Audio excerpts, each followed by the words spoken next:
તો મિત્રો અત્યારે મેં મારું ગુજરાત પોલીસનું રનિંગની જે પ્રેક્ટિસ છે એ કમ્પ્લીટ કરી છે. હવે મિત્રો મારે તમારા બધાનો સપોર્ટની જરૂર છે. એકચ્યુઅલી હું ઘણા ટાઈમથી રનિંગ કરું છું, પણ છેલ્લા 2-3 દિવસથી એવું થાય છે મારી સાથે કે હું રનિંગ કરું ને તો જો સ્ટ્રાવામાં ચેક કરું ને તો એનો મેપ ખોટો આવે છે. અને આજે મેં ગૂગલ ફિટમાં ટ્રેક કર્યું તો એનો પણ ડેટા છે ને ખોટો પડે છે. તો તમે લોકો મને સજેસ્ટ કરો કે હવે મારે નેક્સ્ટ ટાઈમ અગર ઇનકેસ હું ટાઈમ ચેક કરું રનિંગનો તો મારે શેમાં કરવો જોઈએ, કેમ કે એ મને બહુ હેલ્પફુલ થશે 5 કિલોમીટર 25ની અંદર કમ્પ્લીટ કરવામાં. કેમ કે ઘણા ટાઈમથી હું રનિંગ કરું છું, પણ પહેલાં વ્યવસ્થિત હતું.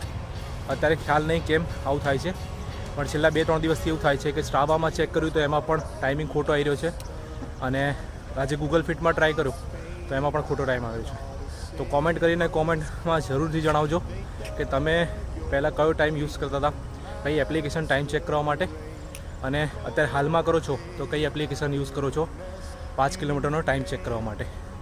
અને મારો વિડીયો પસંદ આવે તો લાઈક શેર કોમેન્ટ જરૂરથી કરજો, અને ઇન્સ્ટાગ્રામમાં મને ફોલો કરવાનું, અને યુટ્યુબ ચેનલમાં મારી ચેનલને સબસ્ક્રાઈબ કરવાનું ના ભૂલતા.